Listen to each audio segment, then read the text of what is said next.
कि लगभग आज के इस बिंदु के अंदर जो भी हम बातें पढ़ेंगे उनमें से प्रत्येक एग्जाम के अंदर कोई ना कोई बिंदु आ रखा है। तो ये सेशन आपके लिए बहुत ही खास। आइए शुरू करते हैं।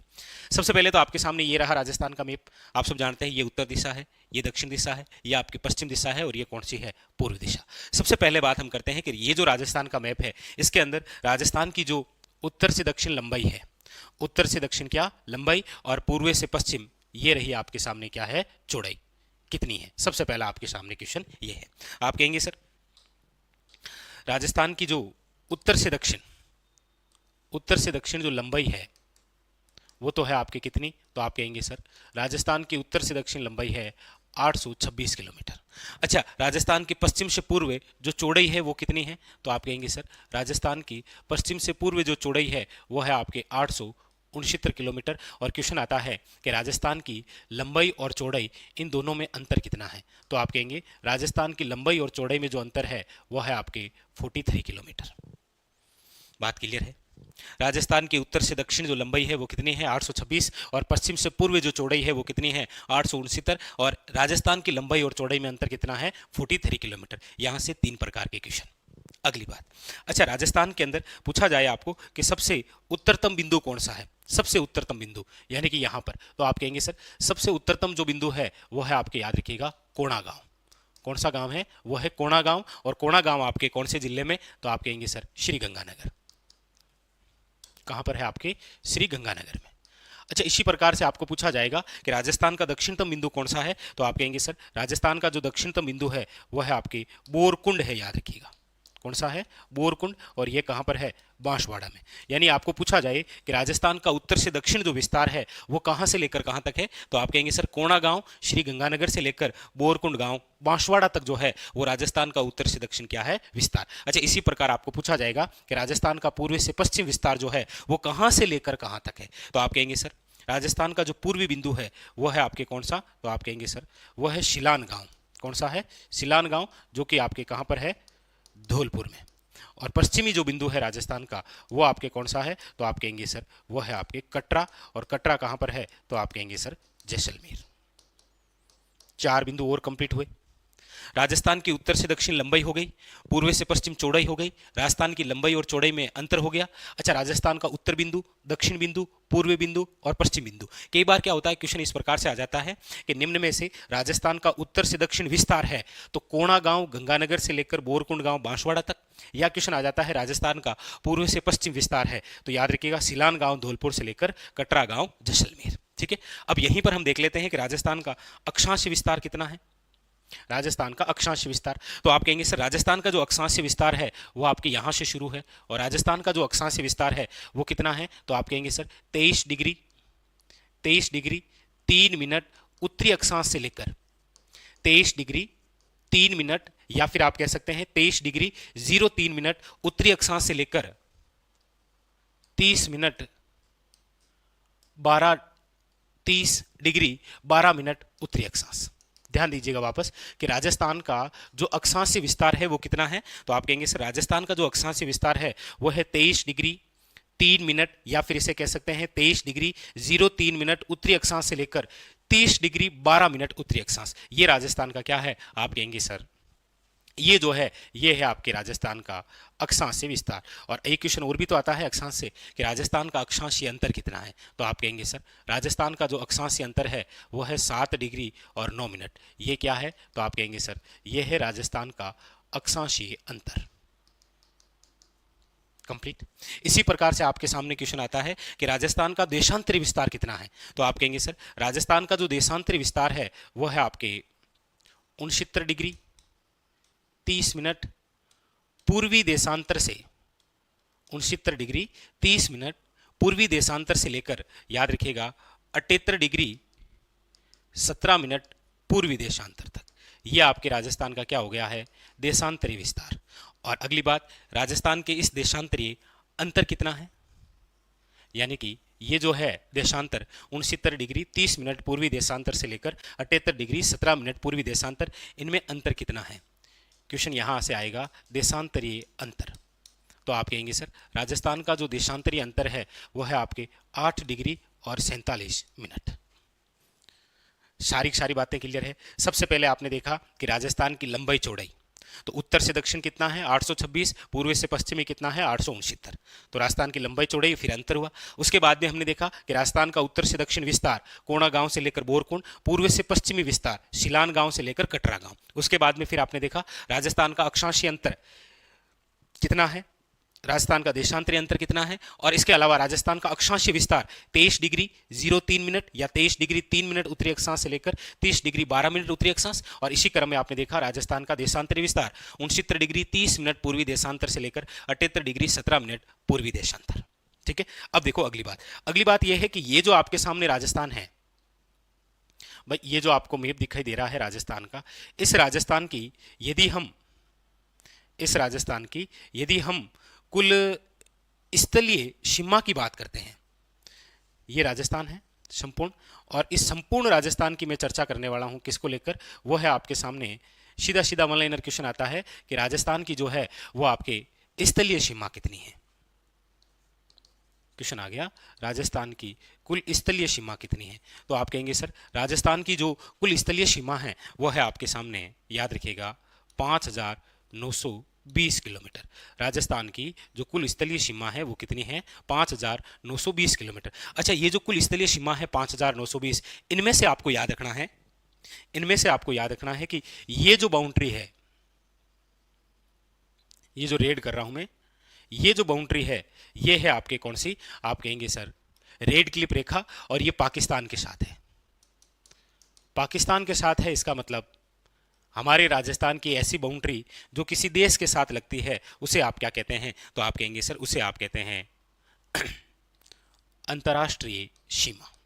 यानी स्थलीय सीमा में से एक भाग तो किसका है, अंतर्राष्ट्रीय सीमा का, और ये जो अंतर्राष्ट्रीय सीमा का भाग है किसके साथ, पाकिस्तान के साथ कितना है, तो आप कहेंगे 1070 किलोमीटर। अच्छा, जो बाकी बचा है ये 1070 तो हो गया किसके साथ, पाकिस्तान के साथ अंतर्राष्ट्रीय सीमा, और बाकी जो सीमा बची है वो है किसी ना किसी राज्य के साथ, और राज्य के साथ जो सीमा लगती है उसे आप बोलते हैं अंतर्राज्यीय सीमा, और अंतर्राज्यीय जो सीमा है वो है 4850 किलोमीटर।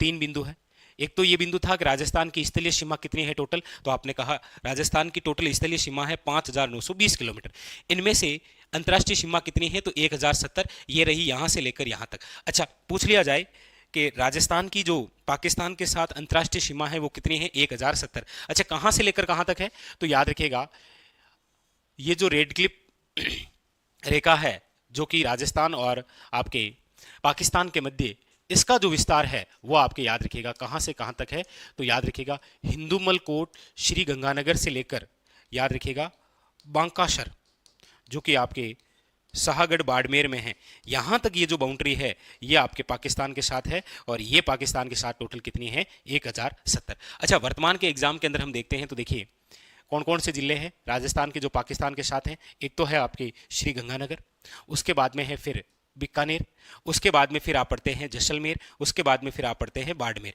लेकिन वर्तमान के संदर्भ में ये तो 33 के अकॉर्डिंग 4 है, 41 के अकॉर्डिंग हम बात करेंगे तो श्री गंगानगर है, बीकानेर है, अब यहां से एक जिला और आ गया कौन सा, फलोदी, उसके बाद में जैसलमेर है, और फिर उसके बाद में कौन सा है, बाड़मेर। तो ये जो जिले हैं राजस्थान के, ये किसके साथ सीमा साझा करते हैं, पाकिस्तान के साथ, और राजस्थान पाकिस्तान के साथ टोटल कितनी सीमा बनाता है 1070। बात क्लियर। आप कहेंगे सर बाकी वाली जो अंतर्राज्यीय सीमा बची, देखिए बाकी वाली जो अंतर्राज्यीय सीमा है वो आपके राजस्थान देखिए उत्तर भाग से तो लगाता है किसके साथ, तो याद रखिएगा उत्तर भाग से तो लगाता है आपके पंजाब के साथ, ये सीमा किसके साथ, पंजाब के साथ। ये जो 4850 है ना, इनमें से देखिए एक सीमा लगती है पंजाब के साथ। अच्छा, बाकी जो सीमा है यहां से लेकर यहां तक, ये जो सीमा है ये लगती है किसके साथ, तो आप कहेंगे सर हरियाणा के साथ। इधर ये पंजाब है, इधर ये हरियाणा है, उसके बाद में अगली जो सीमा है वो लगती है यहां से लेकर यहां तक किसके साथ, तो आप कहेंगे सर यूपी के साथ। किसके साथ, यूपी के साथ। अच्छा, जो अगली सीमा है जो आपके यहां से लेकर मतलब यहां से लेकर यहां तक ये जो है ये सीमा लगती है राजस्थान की किसके साथ, तो आप कहेंगे सर एमपी के साथ। और उसके बाद में ये जो सीमा है यहां से लेकर यहां तक ये लगती है किसके साथ? गुजरात के साथ। यानी हम ये कह सकते हैं कि राजस्थान जो है कुल स्थलीय सीमा तो है 5,920 किलोमीटर, इनमें से 1,070 तो है पाकिस्तान के साथ जो अंतर्राष्ट्रीय सीमा के रूप में है, और बाकी की जो सीमा है वो है आपके सामने अंतर्राज्यीय सीमा 4,850। अच्छा, इसमें भी देखिए कौन कौन से, जैसे एक है आपके सामने पंजाब। पंजाब कितनी सीमा लगाता है? तो याद रखिएगा 89 किलोमीटर। उसके बाद में फिर कौन सा है? आप कहेंगे सर हरियाणा। अच्छा, हरियाणा जो सीमा लगाता है, पंजाब आपकी सीमा कहां से लगाता है? उत्तर दिशा से। उसके बाद में है हरियाणा। हरियाणा जो है वो लगाता है आपके 1262 किलोमीटर उत्तर पूर्व से। अच्छा, उसके बाद में फिर आ जाएगा आपके कौन सा? यूपी। यूपी राजस्थान के पूर्वी भाग से सीमा लगाता है 877 किलोमीटर। उसके बाद में फिर कौन सा है? एमपी। और एमपी हमारे राजस्थान के साथ सीमा लगाता है 1600 किलोमीटर। और उसके बाद में फिर कौन सा बचा? गुजरात। और गुजरात हमारे साथ सीमा लगाता है 1022। यानी टोटल जो राजस्थान की अंतर्राज्यीय सीमा है वो कितनी है? 4,850 किलोमीटर। बात क्लियर हुई? सबसे पहले हमने उत्तर से दक्षिण लंबाई देखी 826, फिर पूर्व से पश्चिम चौड़ाई देखी 869, दोनों में अंतर देखा। फिर राजस्थान का उत्तरी बिंदु, दक्षिणी बिंदु, पूर्वी बिंदु और पश्चिम बिंदु देखा। राजस्थान का उत्तर से दक्षिण विस्तार देखा, कोणा से बोरकुंड। पूर्व से पश्चिम विस्तार देखा आपके सिलान से लेकर कहां तक? कटरा तक। फिर हमने राजस्थान का अक्षांशीय विस्तार देखा, फिर देशांतरी विस्तार देखा, अक्षांशीय अंतर देखा, देशांतरी अंतर देखा। फिर राजस्थान की कुल स्थलीय सीमा देखी 5,920, इनमें से पाकिस्तान के साथ 1,070, बाकी जो है वो पंजाब, हरियाणा, यूपी, एमपी और गुजरात के साथ। ठीक है, एक बिंदु यहां पर हम और देखते हैं, और वो यहां पर ये रहा। कौन सा? आप कहेंगे सर वो यहां पर बिंदु इस प्रकार से ये रहा। वो भी एग्जाम के अंदर काफी बार क्वेश्चन आया है, और वो आपके सामने ये रहा। देखिए कौन सा? यहां आप सभी जानते हैं कि यहां से एक रेखा गुजरती है। यहां से क्या गुजरती है? एक रेखा गुजरती है, ये रही। और आप सब जानते हैं कि हमारे राजस्थान के अंदर, हमारे राजस्थान में ये जो रेखा है, ये यहां से जो गुजर रही है, इसका नाम क्या है? तो आप कहेंगे सर ये है कर्क रेखा। कर्क रेखा कह सकते हैं। कर्क रेखा का ही दूसरा नाम क्या है? तो आप कहेंगे सर 23 डिग्री 30 मिनट उत्तरी अक्षांश, ये कर्क रेखा का क्या है? दूसरा नाम। और कर्क रेखा हमारे राजस्थान के कौन से भाग से गुजरती है? तो आप कहेंगे सर दक्षिणी राजस्थान। अच्छा, दक्षिणी राजस्थान के अंदर कितने जिलों से? तो आप कहेंगे सर 2 जिलों से। 2 जिले कौन कौन से हैं? तो आप कहेंगे सर बांसवाड़ा, और एक कौन सा जिला है? तो आप कहेंगे सर डूंगरपुर। और इसी कर्क रेखा को 2 बार पार करने वाली जो नदी है उसका नाम क्या है? तो याद रखिएगा माही नदी। अक्सर पूछा जाता है कर्क रेखा को 2 बार पार करने वाली नदी कौन सी है? याद रखिएगा माही नदी। क्लियर बात हुई? तो ये एक राजस्थान का जो परिचय होता है उसकी एक रिवीजन क्लास, ताकि आपकी जो तैयारी है वो बेहतरीन हो सके, क्योंकि इस समय आपको आवश्यकता है कुछ इसी प्रकार के सेशनों की, ताकि आपका रिवीजन हो सके। और कोई सा भी पेपर आप उठाएंगे तो आपको लगभग प्रत्येक पेपर के अंदर यहाँ से रिलेटेड क्वेश्चन मिलेगा, चाहे उत्तर से दक्षिण लंबाई हो, चाहे उत्तर दक्षिण पूर्व पश्चिमी विस्तार हो, स्थान बिंदु हो, या फिर अक्षांशीय हो, देशांतरीय हो, स्थलीय सीमा हो, अंतर्राष्ट्रीय सीमा हो, अंतर्राज्यीय सीमा हो, और कर्क रेखा। ठीक है, स्टार लगा लीजिएगा, आपके एग्जाम में यहां से रिलेटेड एक क्वेश्चन जरूर आएगा। वो रहने वाला है आपके राजस्थान में प्रमुख जो पठार हैं उससे संबंधित, क्योंकि लगभग आप एग्जाम देखेंगे तो राजस्थान के अंदर जो पठार हैं उनसे रिलेटेड आपको जियोग्राफी के अंदर क्वेश्चन देखने को मिलते हैं। कौन कौन से वो प्रमुख पठार हैं जो पुराने एग्जामों के अंदर आ रखे हैं, उन्हीं के बारे में हम चर्चा करते हैं। लीजिए शुरू करते हैं। सबसे पहले हम चर्चा करेंगे हमारे राजस्थान का सबसे जो ऊंचा पठार है उसके बारे में। और आप सब जानते हैं कि हमारे राजस्थान का सबसे ऊंचा जो पठार है वो कौन सा है? तो आप कहेंगे सर हमारे राजस्थान के अंदर यदि हम सबसे ऊंचे पठार की बात करेंगे तो आप लिखेंगे इसमें नंबर 1 लिखिएगा, और वो है आपके सामने उड़िया पठार। उड़िया पठार जो है वो हमारे राजस्थान के जिस जिले में है वो है आपके सिरोही जिले में, और इसकी जो ऊंचाई है वो है आपके 1360 मीटर। और याद रखिएगा राज्य का सर्वोच्च पठार है ये, यानी कि राज्य का सबसे ऊंचा पठार आपसे पूछा जाए तो याद रखिएगा उड़िया पठार। राज्य का सबसे ऊंचा पठार कौन सा है? याद रखिएगा उड़िया का पठार। आप कहेंगे सर ये बात ठीक हो गई कि राज्य का सबसे ऊंचा पठार हो गया उड़िया का पठार, जो कि आपके सिरोही जिले में है, और ऊंचाई है उसकी याद रखिएगा 1360 मीटर। ये बात क्लियर हुई यहां से। अब आपके सामने अगला और बिंदु देखिए, यहीं पर इसी जिले के अंदर एक पठार और है, इसी जिले के अंदर आपके एक पठार और है, और वो जो पठार है उसका नाम है, याद रखिएगा, आबू का पठार। कौन सा है? आबू का पठार। और ये जो आबू का पठार है ये भी आपके कौन से जिले के अंदर है? सिरोही के अंदर। और याद रखिएगा ये जो आबू का पठार है ये आपके राज्य का तीसरा सबसे ऊंचा पठार है। राज्य का तीसरा सबसे ऊंचा पठार। राज्य का तीसरा सबसे ऊंचा पठार यदि आपसे पूछा जाए तो वो है आबू का पठार। और आबू के पठार की यदि हम ऊंचाई की बात करेंगे तो वो है आपके, याद रखिएगा, 1200 मीटर। आप कहेंगे सर राज्य का सबसे ऊंचा पठार तो ठीक है उड़िया का पठार, आप कह रहे हैं राज्य का तीसरा सबसे ऊंचा पठार कौन सा है? आबू का पठार। तो राज्य का दूसरा सबसे ऊंचा पठार कौन सा है? तो देखिए राज्य का दूसरा सबसे जो ऊंचा पठार है वो है आपके यहां पर, वो है आपके यहां पर, और उसका नाम है आपके, वेरी वेरी इंपॉर्टेंट, याद रखिएगा, ये रहा नंबर 3, और वो है आपके भोराट का पठार। कौन सा है? भोराट का पठार। भोराट के पठार से रिलेटेड 3 बड़े महत्वपूर्ण क्वेश्चन। सबसे पहले कि ये जो भोराट का पठार है ये कहाँ है? तो आप कहेंगे सर भोराट का जो पठार है इसका जो विस्तार है वो है आपके गोगुंदा से कुंभलगढ़। गोगुंदा से कुंभलगढ़ तक विस्तृत जो पठार है वो कौन सा है? भोराट का पठार। इसमें आपको याद रखना है गोगुंदा कहां पर है? तो आप कहेंगे सर उदयपुर। और कुंभलगढ़ कहां पर है? तो आप कहेंगे सर राजसमंद। ये दूसरा क्वेश्चन कौन से जिलों में है? और अगला होता है कि ये जो भोराट का पठार है इसकी जो ऊंचाई है वो कितनी है? तो आप कहेंगे सर इसकी ऊंचाई है 1225 मीटर।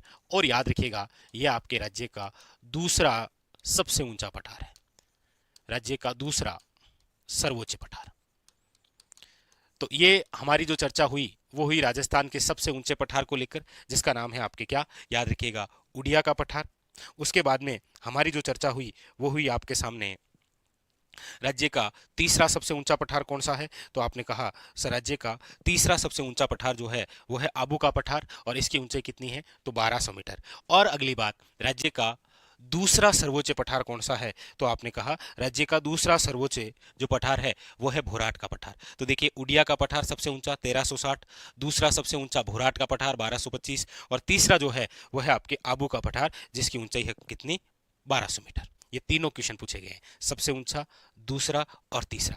अब हम अगली बात करते हैं उस पठार को लेकर जो कि आपके गुजरात के साथ सटा हुआ है। क्वेश्चन आता है निम्न में से राजस्थान में विस्तृत वह पठार जो गुजरात के साथ सटा हुआ है। तो आप कहेंगे सर वो एक पठार यहां है, यहां पर। आप कहेंगे यहां पर कौन सा पठार है? तो देखिए यहां पर जो पठार है वो है आपके नंबर 4, और वो है भोमट का पठार। लीजिए कौन सा पठार है? ये भोमट का पठार है। ये भोराट का पठार है, ये भोमट का पठार है। और भोमट का जो पठार है वो आपके विस्तृत है कहां कहां? तो देखिए सिरोही, उदयपुर, डूंगरपुर, और याद रखिएगा बांसवाड़ा। सिरोही, उदयपुर, डूंगरपुर और बांसवाड़ा। और आप सब देख रहे हैं कि ये आपके सिरोही, उदयपुर, डूंगरपुर और बांसवाड़ा, ये सारा का सारा एरिया जो है वो गुजरात के साथ सीमा बनाता है। तो आपको पूछा जाए कि निम्न में से वह पठार जो गुजरात के साथ सटा हुआ है कौन सा है? भोमट का पठार। बात क्लियर है? ये भी, ये भोमट का पठार, ये भोराट का पठार है, याद रखिएगा। ये उड़िया का पठार, ये आबू का पठार। कंप्लीट हो गए, चारों पठार याद हो गए। आगे अगला जो पठार है वो है आपके सामने ये, यानी कि अगले जिस पठार की हम चर्चा करेंगे वो रहेगा आपके सामने यहां पर इस प्रकार, और वो है आपके उस पठार के बारे में चर्चा करने जा रहे हैं जो कि आपके राज्य का सबसे उबड़ खाबड़ पठार है। नंबर 5 नाम है, याद रखिएगा, लसाड़िया का पठार। कौन सा है? लसाड़िया पठार। और ये जो लसाड़िया पठार है ये वर्तमान के अंदर जिस जिले में आता है वो जिला है, याद रखिएगा, सलूम्बर। और एक महत्वपूर्ण बात याद रखिएगा, ये जैसमंद झील के पूर्वी भाग में है। जैसमंद झील के पूर्वी भाग में कटा फटा जो पठार है कौन सा है, याद रखिएगा लसाड़िया का पठार। बस इतना ही क्वेश्चन आएगा कि राजस्थान के अंदर कौन सी झील के पूर्वी भाग में कटा फटा पठार लसाड़िया पठार है, तो याद रखिएगा जैसमंद झील के पूर्वी भाग में है। एक क्वेश्चन भी है आपके लिए, ये तो लसाड़िया का पठार है, एक आप कमेंट करके बताइएगा कि हमारे राजस्थान में लसाड़िया बांध किस जिले में है। ये तो लसाड़िया पठार है, आपके लिए क्वेश्चन रहेगा लसाड़िया का बांध जो है वो राजस्थान के कौन से जिले में विस्तृत है, यह आप बताइएगा। तो ये हो गया कौन सा, लसाड़िया का पठार। ठीक है, अगली बात जो है वो हम करते हैं यहां से, चित्तौड़गढ़। देखिए चित्तौड़गढ़ जो जिला है, इस चित्तौड़गढ़ जिले के अंदर आप प्रोपरी दो पठार पढ़ेंगे। कौन कौन से, एक तो आप पढ़ते हैं मैसा का पठार। कौन सा पठार है, मैसा का पठार। और आप सब जानते हैं कि इसी मैसा के पठार पर एक दुर्ग बना हुआ है जिसका नाम है चित्तौड़गढ़ दुर्ग। एक बार नहीं कई बार ये क्वेश्चन आया है। चित्तौड़ जो दुर्ग है वो जिस पठार पर बना हुआ है वो है आपके कौन सा, मैसा का पठार। इसी चित्तौड़गढ़ के अंदर एक पठार और है जिसका नाम है मानदेसरा का पठार। मानदेसरा का जो पठार है वो भी आपके कौन से जिले में बना हुआ है, याद रखिएगा चित्तौड़गढ़ में। तो मैसा का पठार और मानदेसरा का पठार। क्लियर। आगे आगे हम चर्चा करते हैं, वो चर्चा करते हैं आपके अलवर की, क्योंकि अलवर जो जिला है, इस अलवर जिले के अंदर भी प्रमुख रूप से आप दो पठार पढ़ते हैं। कौन कौन से अलवर के अंदर दो पठार हैं, आप कहेंगे सर एक तो आप पढ़ते हैं कांकनवाड़ी का पठार, एक तो आप पढ़ते हैं कांकनवाड़ी का पठार, और एक आप पढ़ते हैं क्राशका का पठार। लीजिए, एक कांकनवाड़ी का पठार है और एक आपके कौन सा है, क्राशका का पठार है। ये दोनों जिस जिले में है वो जिला कौन सा है, अलवर। तो अलवर जिले का हुआ कांकनवाड़ी का पठार और क्राशका का पठार। चित्तौड़गढ़ में हो गया मैसा का पठार और मानदेसरा का पठार। अब हम जिस पठार की चर्चा करने वाले हैं बहुत ही खास, बहुत ही इंपॉर्टेंट, और वो जो पठार है वो है आपके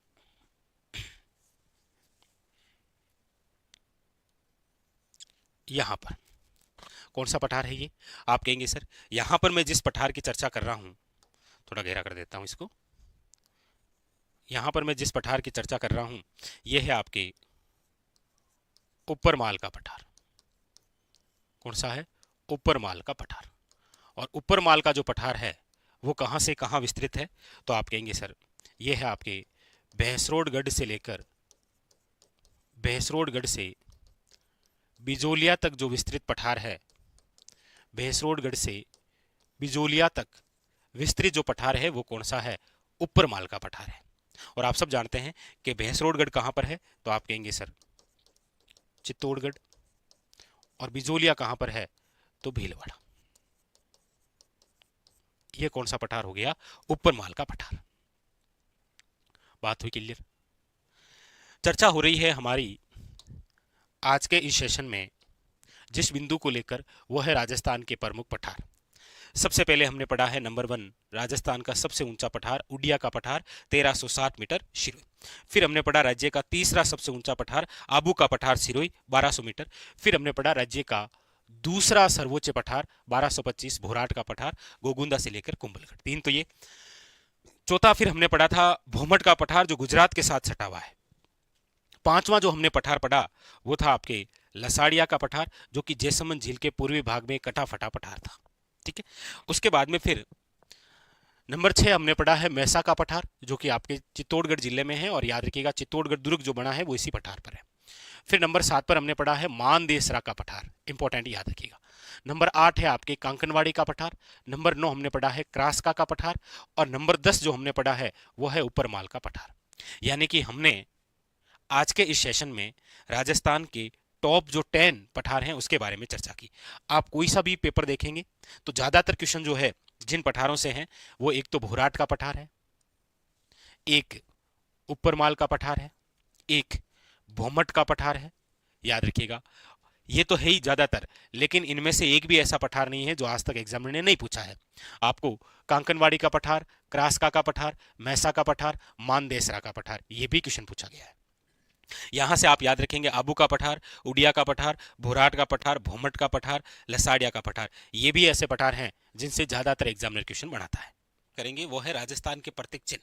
आप कोई सा भी पेपर उठाइए, आपको उस पेपर के अंदर प्रतीक चिन्ह से संबंधित क्वेश्चन जरूर देखने को मिलता है। आइए चर्चा करते हैं। देखिए, राजस्थान के प्रतीक चिन्हों में सबसे पहले हम जिस प्रतीक की बात कर रहे हैं वो है आपके सामने नंबर 1, और वो है आपके राज्य वृक्ष। पूछा जाए राजस्थान का राज्य वृक्ष कौन सा है, तो आप कहेंगे सर राजस्थान का जो राज्य वृक्ष है वो है आपके क्या, तो आप कहेंगे सर खेजड़ी। अच्छा, खेजड़ी जो है ये हमारे राजस्थान का राज्य वृक्ष है।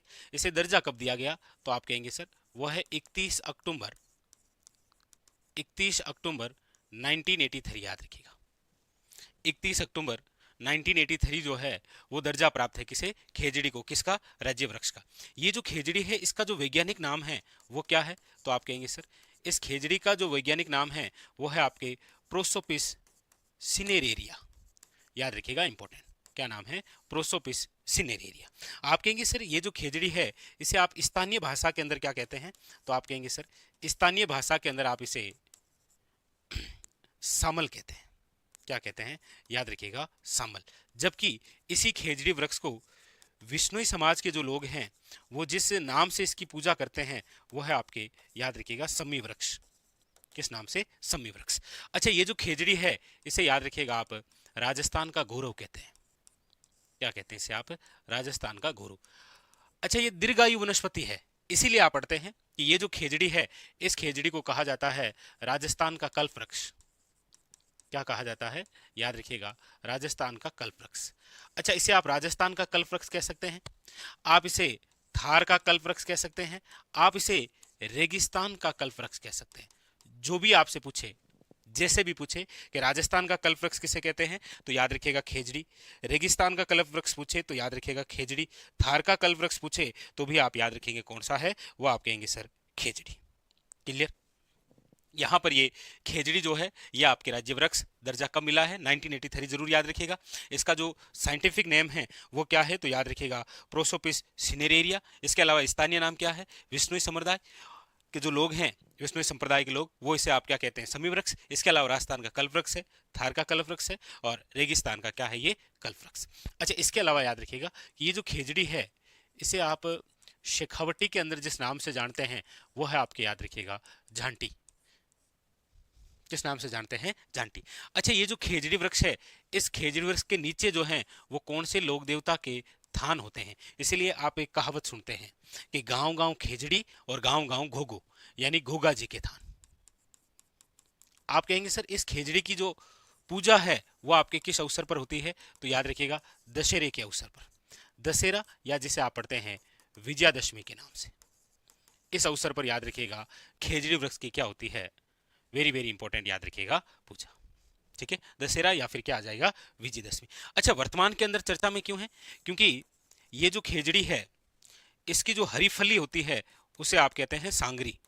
क्या कहते हैं, सांगरी। और इसी सांगरी को अभी हाल ही के अंदर क्या मिला है, आप कहेंगे सर जीआई टैग, भौगोलिक संकेतक मिला है। याद रखिएगा, वेरी वेरी इंपॉर्टेंट, सांगरी वाली विशेष बात आप जरूर याद रखेंगे। ठीक है, ये जो खेजड़ी है, खेजड़ी के जो पुष्प होते हैं, जो फूल होते हैं, उसे आप क्या कहते हैं, याद रखिएगा मिंजर। एक कमेंट करके बताइएगा कि मिंजर जो है ये किसकी रचना है। बहुत इंपॉर्टेंट क्वेश्चन, मिंजर किसकी रचना है, काफी बार एग्जाम के अंदर आ रखा है। ठीक है, तो हमारे राजस्थान का जो राज्य वृक्ष है वो कौन सा है, खेजड़ी। खेजड़ी को दर्जा कब दिया गया है, इसका साइंटिफिक नेम क्या है, इसके उपनाम क्या है, विष्णुई संप्रदाय के लोग इसे किस नाम से पूछते हैं, इसे आप शेखावटी में क्या कहते हैं, इसकी हरी फली, इसका जो फूल या पुष्प होता है उसे आप क्या बोलते हैं, मिंजर। मिंजर की रचना किसने की है ये आप जरूर बताइएगा। ठीक है, तो ये तो बात हुई है आपके किसको लेकर, खेजड़ी को लेकर। ठीक है, इसी प्रकार से हम चर्चा करते हैं वो है आपके राज्य पुष्प। पूछा जाए हमारे राजस्थान का राज्य पुष्प किसे कहा गया है, तो आप कहेंगे सर रोहिड़ा। हमारे राजस्थान का जो राज्य पुष्प है वो कौन सा है, रोहिड़ा। अच्छा, रोहिड़े को दर्जा कब दिया गया है, तो याद रखिएगा खेजड़ी को दर्जा कब है, तो आप कहेंगे सर 1983। उसी प्रकार याद रखिएगा हमारे राजस्थान का जो राज्य पुष्प है रोहिड़ा, इसे भी दर्जा कब है, आप कहेंगे सर 1983। बहुत ज्यादा इंपॉर्टेंट, एग्जाम के लिए बहुत खास है। राज्य पुष्प कौन सा, रोहिड़ा, और राज्य वृक्ष कौन सी, याद रखिएगा खेजड़ी। ठीक है। इसका साइंटिफिक नेम रोहिडे का जो साइंटिफिक नेम है वो है आपके टिक्कामेला अंडुलेटा, टिक्कामेला अंडुलेटा। ये क्या है इसका साइंटिफिक नेम। अच्छा, इस रोहिडे को आप क्या कहते हैं, तो याद रखिएगा इसे कहा गया है रेगिस्तान का सागवान। क्या कहते हैं, याद रखिएगा रेगिस्तान का सागवान कहते हैं। आप इसे मारवाड़ में टिक कहते हैं। क्या कहते हैं, तो याद रखिएगा मारवाड़ का टिक आप कहते हैं। रोहिड़ा जो है, रोहिड़ा जो पुष्प है इसका रंग कैसा होता है, तो याद रखिएगा हिरमिच रंग। बहुत यूनिक सा क्वेश्चन है। निम्न में से राज्य का जो राज्य पुष्प आप पढ़ते हैं रोहिड़ा, उस रोहिड़े का जो रंग है वो कैसा होता है, तो याद रखिएगा हिरमिच रंग का होता है। तो ये राज्य वृक्ष हो गया और ये आपके क्या हो गया है, याद रखिएगा राज्य पुष्प। ठीक है, अगली बात करते हैं, वो नंबर 3 पर है आपके राज्य पक्षी। राज्य पक्षी की हम बात करते हैं तो आप सब जानते हैं कि हमारे राजस्थान का जो राज्य पक्षी है वो कौन सा है, तो आप कहेंगे सर घोड़ावण। राजस्थान का राज्य पक्षी कौन है, तो याद रखिएगा घोड़ावण। अच्छा, घोड़ावण को दर्जा कब दिया गया है, तो आप याद रखिएगा वो दिया गया है 21 मई 1981। देखिए ये दोनों तो है आपके 83 में, खेजड़ी और रोहिड़ा, लेकिन ये याद रखिएगा ये कब है आपके 1981 के अंदर है घोड़ावण। ये जो घोड़ावण है इसका जो साइंटिफिक नेम है वो क्या है, तो याद रखिएगा वो है आपके कार्योटिस नाइग्रिसेप्स, नाइग्रिसेप्स। ये आपके इसका क्या है, याद रखिएगा वेरी वेरी इंपॉर्टेंट वैज्ञानिक नाम। आप अंग्रेजी के अंदर आप इसे पढ़ते हैं great Indian rested, great Indian rested. ये आप जैसा बिल्कुल शर्मिला है, इसे आप शर्मिला पक्षी कहते हैं। इसे आप याद रखिएगा हुकना के नाम से भी जानते हैं, याद रखिएगा इसे आप और क्या कहते हैं, हुकना। इसे आप सोहन चिड़िया के नाम से जानते हैं। किस नाम से जानते हैं, याद रखिएगा सोहन चिड़िया के नाम से भी आप इसे जानते हैं, वेरी वेरी इंपॉर्टेंट। अच्छा, एक बार क्वेश्चन पूछा गया था वन रक्षक या वनपाल के एग्जाम में कि ये जो राज्य पक्षी है घोड़ावण, ये अपने अंडे जो है ये कहां देता है, तो उसका तो राइट आंसर था ये अंडे देता है जमीन पर, क्योंकि जमीन पर एक घास उगती है जिसका नाम है शेवण घास। घोड़ावण जो पक्षी है इसकी जो प्रजनन स्थली आपको पूछा जाए कौन सी घास है, तो याद रखिएगा शेवण घास है। कौन सी है, शेवण घास। और एक बिंदु और, घोड़ावण का जो प्रिय भोज है, प्रिय भोज वो कौन सा है, तो याद रखिएगा वो है आपके तारामीरा। वो कौन सा है, तारामीरा। कमेंट करके बताइएगा तारामीरा जो है वो किस प्रकार की फसल है। यह आपके लिए क्वेश्चन रहेगा कि तारामीरा जो है वो निम्न में से किस प्रकार की एक फसल है। तो ये आपके राज्य पक्षी से रिलेटेड जो जो बातें होती है वो हो गई है आपकी क्या, कंप्लीट। ठीक है, इसी प्रकार अब हम चर्चा करते हैं आपके राज्य पशु। अच्छा, राज्य पशु के अंदर दो विशेष बात, एक तो आपको पूछा जाए कि वन्य जीव श्रेणी के आधार पर, वन्य जीव श्रेणी के आधार पर, और एक आपको पूछा जाए पशुधन श्रेणी के आधार पर, पशुधन श्रेणी के आधार पर। क्योंकि हमारे राजस्थान में राज्य पशु आप दो पढ़ते हैं, एक तो वन्य जीव श्रेणी के आधार पर, आप कहेंगे सर कौन सा है, तो याद रखिएगा वन्य जीव श्रेणी के आधार पर तो है चिंकारा, लेकिन पशुधन श्रेणी के आधार पर आपको पूछा जाए तो याद रखिएगा ऊंट। अच्छा, चिंकारा को ये राज्य पशु का दर्जा कब दिया गया, याद रखिएगा 1981।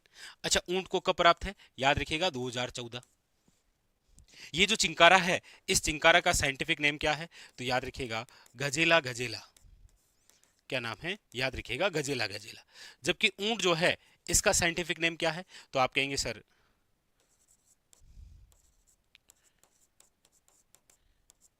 कैमेलस डोमेडेरियस।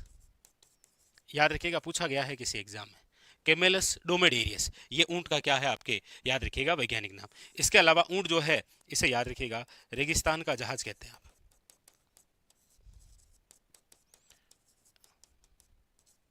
तो ये दो विशेष बातें आपको जरूर ध्यान रखनी कि राज्य पशु की बात जब वन्य जीव श्रेणी के आधार पर आए तो याद रखिएगा आपके कौन सा हो जाएगा, चिंकारा। कौन सा हो जाएगा, चिंकारा। जबकि पशुधन श्रेणी के आधार पर पूछा जाए तो याद रखिएगा वो हो जाएगा ऊंट। चिंकारा 1981 के अंदर राज्य पशु का दर्जा। ऊंट को दिया गया है, याद रखिएगा, 2014। दोनों के साइंटिफिक नेम। अच्छा अभी तक देखो, खेजड़ी का साइंटिफिक नेम क्या था? प्रोसोपिस सिनेरिएरिया। रोहिड़े का साइंटिफिक नेम क्या था? टिक्का मिला अंडुलेटा। गोडावण का साइंटिफिक नेम क्या है? कारियोटिस नाइग्रिसेप्स। अच्छा इधर आपके चिंकारे का क्या है? गजेला गजेला। और इधर याद रखिएगा ऊंट का क्या है? तो आप कहेंगे सर कैमेलस डोमेडेरियस, याद रखिएगा। इसमें एक खास बात और याद रखिएगा कि ये जो ऊंट है ये हमारे राजस्थान का विरासत पशु है। पूछा जाए राजस्थान का विरासत पशु कौन सा है, याद रखिएगा ऊंट। ऊंट से रिलेटेड क्वेश्चन आता है, मारवाड़ में सर्वप्रथम लाने वाले कौन थे? मारवाड़ में सर्वप्रथम ऊंट लाने का जो श्रेय है वो याद रखिएगा किसे दिया जाता है? पाबूजी को। इसीलिए आप पढ़ते हैं कि पाबूजी जो है वो क्या है? आपके ऊंटों के देवता। ऊंटों के देवता आपको पूछा जाए तो याद रखिएगा कौन है? पाबूजी। ऊंटों की देवी पूछा जाए तो अंता देवी।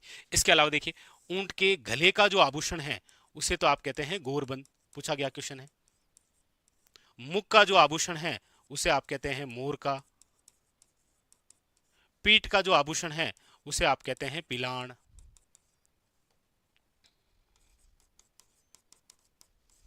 उसे आप क्या कहते हैं? याद रखिएगा पिलाण। तो ऊंट राजस्थान का विरासत पशु है, गले का आभूषण, मुख का आभूषण और पीठ। अच्छा ऊंट के अंदर एक रोग पढ़ते हैं आप, सर्रा या तिबरसा। काफी बार क्वेश्चन आया है, सर्रा या फिर आप इसे क्या पढ़ते हैं? तिबरसा। तो ये तो आपके राजस्थान के जो राज्य प्रतीक चिन्ह हैं, जिसमें आपने राज्य वृक्ष पढ़ा, राज्य पुष्प पढ़ा, आपके राज्य पक्षी पढ़ा और राज्य पशु। इसके अलावा हम बात करते हैं तो देखिए प्रतीक चिन्ह में आता है एक तो राज्य गीत कौन सा है? तो आप कहेंगे सर हमारे राजस्थान का जो राज्य गीत है वो है केसरिया बालम। केसरिया बालम आओ नी पधारो मारे देश। ये जो केसरिया बालम है इसको प्रसिद्धि दिलाने का जो कार्य है वो तो किया है, याद रखिएगा किसने?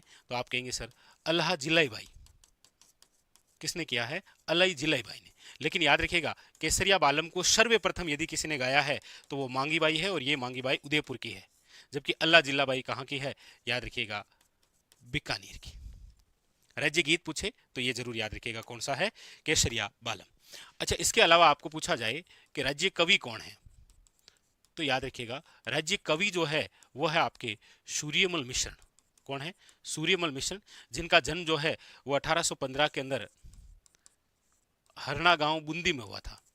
बूंदी के जो शासक हैं राम सिंह, उनके दरबारी थे। राम सिंह के क्या थे? याद रखिएगा दरबारी। अच्छा सूर्यमल मिश्र की बात आई गई है तो इनकी प्रमुख रचनाएं कौन कौन सी है? तो याद रखिएगा देखिए वंश भास्कर है, वंश भास्कर है, वीर सतसई है, सती रासो है,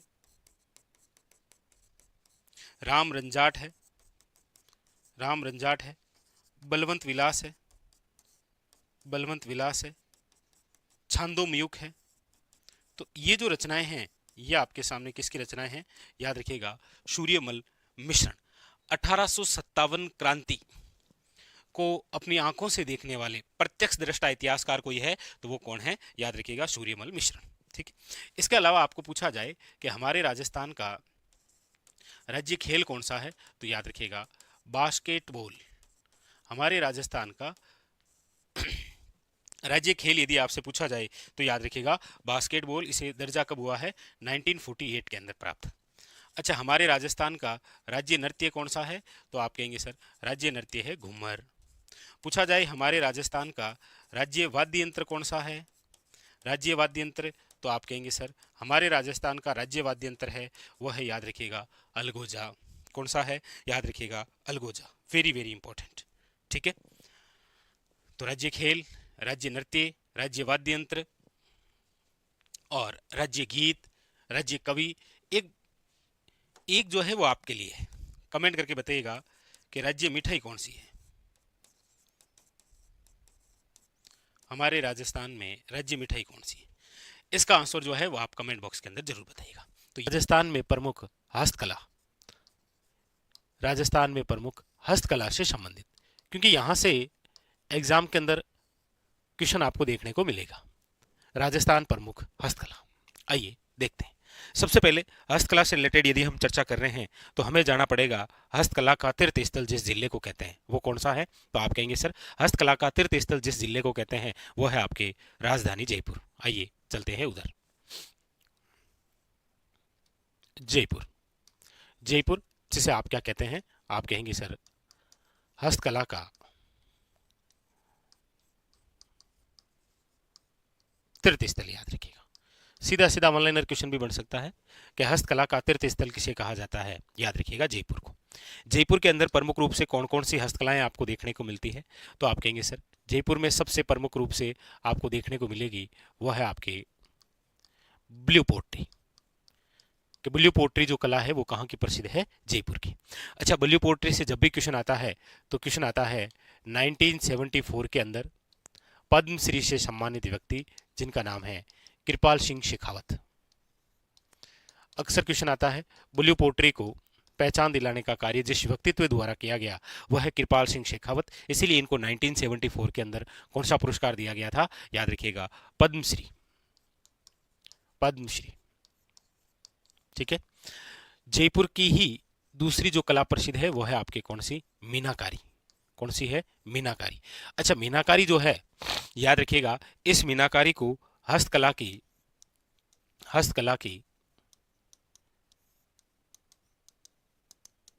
आत्मा कहते हैं, याद रखिएगा। क्योंकि मीनाकारी से क्या तात्पर्य है, आप कहेंगे सर मीनाकारी से तात्पर्य है आभूषणों में रंग भरने की कला। क्या कहलाती है, मीनाकारी। इसे हस्तकला की क्या कहते हैं, आत्मा कहते हैं। प्रसिद्ध कलाकार जिनको पद्मश्री से सम्मानित किया गया है, नाम याद रखिएगा कुदरत सिंह। इसके अलावा जयपुर की कला जो है उसमें आपको नजर आती है एक तो याद रखिएगा कुंदन कला। कौन सी कला है, कुंदन कला, याद रखिएगा। आभूषणों में पत्थर जड़ने की कला कौन सी है, कुंदन कला। इसके अलावा याद रखिएगा आपको पूछा जाए हाथी दंत कला कहाँ की प्रसिद्ध है, तो आप कहेंगे सर जयपुर की। अच्छा, जयपुर के अंदर दो स्थान, एक तो है संगानेर जहाँ की एक प्रिंट प्रसिद्ध है, कौन सी, संगानेरी प्रिंट, और एक है बगरू, और बगरू की जो प्रिंट है वो कौन सी है, याद रखिएगा बगरू प्रिंट। बगरू की है कौन सी, बगरू प्रिंट। यह आपके जयपुर की हस्तकलाएं जहां से क्वेश्चन बनता है। अगली बात वो यहीं से कर लेते हैं, और वह है आपके स्थान एक खंडेला। खंडेला जो स्थान है वो है आपके सीकर में। यहाँ का एक उद्योग फेमस है, वो है गोटा उद्योग। कौन सा है, गोटा उद्योग। गोटा के प्रकार आप जानते होंगे जिन्हें आप पढ़ते हैं लप्पा, लप्पी, कीरण, बांकली, ये सब घोटे के प्रकार हैं। और घोटा उद्योग के लिए हमारे राजस्थान का जो प्रसिद्ध स्थान है वो है आपके कौन सा, खंडेला सीकर, याद रखिएगा। ठीक है, आगे अगली जो बात है वो हम करते हैं आपके यहां से, ठीक है, यहां से, यानी कि बात है आपके शाहपुरा। शाहपुरा जो स्थान है वो कहां पर है, आप कहेंगे सर भीलवाड़ा। और यहाँ की जो कला है शाहपुरा भीलवाड़ा की, वह है आपके कौन सी, तो आप कहेंगे सर फड़ या फिर पट चित्रण, यानी किसी कपड़े या पर्दे पर किसी ऐतिहासिक घटना, महापुरुष या फिर लोक देवी देवताओं का चित्रों के माध्यम से जीवन वर्णन, वो क्या है आपके फड़ या पट चित्रण, जो कि कहाँ की प्रसिद्ध है, शाहपुरा। यहाँ का कौन सा परिवार प्रसिद्ध है, याद रखिएगा जोशी परिवार। कौन सा है, याद रखिएगा जोशी परिवार। डायरेक्ट वन लाइनर क्वेश्चन आता है। इसके अलावा हम यदि बात करें कि हमारे राजस्थान के अंदर सबसे प्राचीन फड़, तो देखिए सबसे प्राचीन फड़ की बात करते हैं तो याद रखिएगा देवनारायण जी की फड़ है। भाई सबसे प्राचीन फड़ कौन सी है, देवनारायण जी की। लेकिन बात करते हैं सबसे प्रसिद्ध फड़ किसकी है, तो आप याद रखिएगा पाबू जी की। सबसे प्राचीन फड़ है देवनारायण जी की, सबसे प्रसिद्ध फड़ किसकी है, याद रखिएगा पाबू जी की। ठीक है, अगली हम बात करते हैं वो है आपके सामने प्रतापगढ़। कौन सा है, प्रतापगढ़। और ये जो प्रतापगढ़ है, इस प्रतापगढ़ जिले की जो कला प्रसिद्ध है वो है आपके कौन सी, तो आप कहेंगे सर वो है वेरी वेरी इंपॉर्टेंट, याद रखिएगा थेवा कला। थेवा कला कौन सा कांच, आप कहेंगे सर बेलेजियम कांच, जो हरे रंग का होता है, उस पर जो कला होती है वो कौन सी है, याद रखिएगा थेवा कला। थेवा कला याद रखिएगा कौन सा जिला है, प्रतापगढ़। ठीक है, आगे अब देखिए आपके सामने क्वेश्चन आता है कि राजस्थान में तीर कमान निर्माण हेतु प्रसिद्ध जो स्थान है वो कौन कौन से हैं। तो देखिए एक तो स्थान है आपके सामने बांसवाड़ा का, वो है चंदू जी का घड़ा। चंदू जी का घड़ा, ये तो आपके कहां पर है, आप कहेंगे सर बांसवाड़ा। और एक डूंगरपुर का है, याद रखिएगा स्थान कौन सा, तो आप कहेंगे सर वो है बोडीगामा। बोडी गामा जो स्थान है वो कहाँ पर है? आपके डूंगरपुर में। तो क्वेश्चन आता है आपके सामने कि चंदू जी का घड़ा और बोडी गामा जो स्थान है वो किसके लिए प्रसिद्ध है? आप कहेंगे सर तीर कमान निर्माण हेतु। याद रखिएगा, बहुत ही ज्यादा इंपॉर्टेंट, तीर कमान। जिस प्रकार आपसे क्वेश्चन आता है कि राजस्थान में तलवारों के लिए प्रसिद्ध जिला कौन सा है? राजस्थान में तलवारों के लिए प्रसिद्ध जिला कौन सा है? तो आप कहेंगे सर तलवारों के लिए जो प्रसिद्ध जिला है वो है आपके सिरोही। लेकिन तीर कमान के लिए याद रखिएगा चंदू जी का गढ़ा आपके कहां पर? बांसवाड़ा। और बोडी गामा कहां पर है? याद रखिएगा डूंगरपुर। ये दोनों स्थान तीर कमान के लिए प्रसिद्ध है, जबकि तलवारों के लिए जो जिला प्रसिद्ध है वो है आपके कौन सा? सिरोही। ठीक है, चलिए आगे अगली बात करते हैं, वो करते हैं आपके यहां से, यानी कि यहां पर आपके एक गांव है, कौन सा? वो है मोलेला गांव। मोलेला गांव आपने सुना होगा, जो कि आपके कहां पर आता है? आप कहेंगे सर नाथद्वारा तहसील है, और जिला पूछे तो राजसमंद है। और यहाँ की एक हस्तकला बहुत फेमस है, कौन सी है वो? तो आप कहेंगे सर मोलेला गांव जो है वो जाना जाता है आपके टेराकोटा। टेराकोटा यानी कि मर्ण मूर्तियों, मर्ण मूर्तियों के लिए जो प्रसिद्ध स्थान है वो है आपके मोलेला। और टेराकोटा के लिए प्रसिद्ध जो कलाकार है उसका नाम याद रखिएगा मोहनलाल कुम्हार। अच्छा, इनके साथ में एक नाम और भी है, वो है ओम प्रकाश गालव। कई बार आपको देखने को मिलता है, तो याद रखिएगा, बहुत ज्यादा इंपॉर्टेंट। टेराकोटा जो कला है उसके लिए प्रसिद्ध गांव कौन सा है? मोलेला गांव, याद रखिएगा। और आपके सामने दो कलाकार मोहनलाल कुमार और ओम प्रकाश गालव। राजसमंद की है कौन सी? मोलेला, याद रखिएगा। राजसमंद, नाथद्वारा, मोलेला, टेराकोटा कला। ठीक है, अब हम बात करते हैं जालोर। देखिए जालोर के दो गांव कौन कौन से? देखिए एक तो जालोर का गांव है आपके हरजी गांव, और जालोर का जो हरजी गांव है यहां पर बनते हैं, याद रखिएगा, मामा जी के घोड़े। बहुत इंपॉर्टेंट क्वेश्चन है। मामा जी के घोड़े बनते हैं हरजी गांव जालोर। और एक जालोर का गांव है, याद रखिएगा, लेटाग्राम। कौन सा है? लेटाग्राम, जहां का प्रसिद्ध है खेसला उद्योग। खेसले उद्योग के लिए प्रसिद्ध गांव है कौन सा? लेटाग्राम, जो कि आपकी जालोर में है। और मामा जी के घोड़े जहां बनते हैं वो हरजी गांव कहां पर है आपके? याद रखिएगा जालोर। ठीक है, वेरी वेरी इंपॉर्टेंट। आगे आगे हम चलते हैं और बात करते हैं अब जोधपुर। देखिए जोधपुर की हम बात करते हैं तो यहां से रिलेटेड प्रसिद्ध जो बिंदु है वो है बादला। आप कहेंगे सर बादला क्या है? बादला है, याद रखिएगा, जस्ते से निर्मित, जस्ते से निर्मित जल पात्र, जस्ते से निर्मित जल पात्र जिसके चारों ओर कपड़े का आवरण होता है, जिसके चारों ओर क्या होता है? कपड़े का आवरण होता है, उसे आप क्या बोलते हैं? बादला। और बादला जोधपुर का प्रसिद्ध है, जिसे आप पढ़ते हैं मारवाड़ का फ्रीज। क्या कहते हैं इसे? मारवाड़ का फ्रीज। राजस्थान का चलता फिरता फ्रीज किसे कहते हैं? कमेंट करके बताइएगा कि राजस्थान का चलता फिरता फ्रीज किसे कहा जाता है। ठीक है, तो जोधपुर में याद रखिएगा मोस्ट इंपॉर्टेंट आपके सामने कौन सा रहेगा? वो रहेगा बिंदु बादला। आगे आगे बढ़ते हैं, चर्चा कर लेते हैं। आगे आया है आपके बीकानेर, और बीकानेर की जो हस्तकला है उसमें सबसे इंपॉर्टेंट है आपके उस्ता कला। उस्ता कला क्या है? तो आप कहेंगे सर ऊंट की खाल पर सोने का जो चित्रांकन किया जाता है उसे आप क्या कहते हैं? उस्ता कला। और उस्ता कला कहाँ की? बीकानेर की। प्रसिद्ध जो कलाकार है उसका नाम है, याद रखिएगा, हिसामुद्दीन उस्ता। क्या नाम है? याद रखिएगा, हिसामुद्दीन उस्ता। बहुत इंपॉर्टेंट, कई बार एग्जाम के अंदर आया है। तो बीकानेर की कौन सी कला है? एक तो उस्ता कला, और एक बीकानेर की याद रखिएगा कला है मथेरण कला। याद रखिएगा, किसी देवी देवता और भक्ति विशेष का चित्रण जिसमें होता है वो है आपकी मथेरण कला। और एक याद रखिएगा ये कौन सी? उस्ता कला। उसके अलावा देखिए पूछा जाता है आपको कि हमारे राजस्थान में दरियाओं के निर्माण हेतु प्रसिद्ध क्षेत्र कौन से हैं? दरियों के लिए प्रसिद्ध, तो आप कहेंगे सर एक तो देखिए दरियों के लिए प्रसिद्ध है टांकला गांव नागौर, एक आपके सालावास गांव जोधपुर, और एक लवाण गांव याद रखिएगा दौसा। ये किसके लिए प्रसिद्ध है? दरियों के लिए। जिस प्रकार याद रखिएगा जयपुर जो है वो आपके प्रसिद्ध है किसके लिए? पाव रजाई के लिए। किसके लिए प्रसिद्ध है? याद रखिएगा पाव रजाई के लिए। अच्छा, एक कला है जिसका नाम है, एक याद रखिएगा, वो है आपके तुड़िया कला। कौन सी कला है? तुड़िया कला। ये तुड़िया कला कहाँ की फेमस है? तो याद रखिएगा ये है आपके राजाखेड़ा, और राजाखेड़ा कहां पर है? धौलपुर। आप कहेंगे सर ये तुड़िया कला है क्या?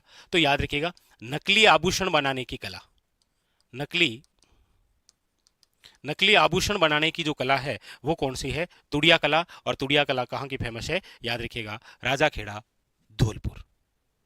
तो ये जो जो हस्तकलाएं आपके सामने हैं, यहां से रिलेटेड आपको एग्जामिनर जो है वो कई बार क्वेश्चन पूछता है। जैसे आपके सामने एक कला और है, वो है आपके काष्ठ कला। कौन सी कला है? काष्ठ कला।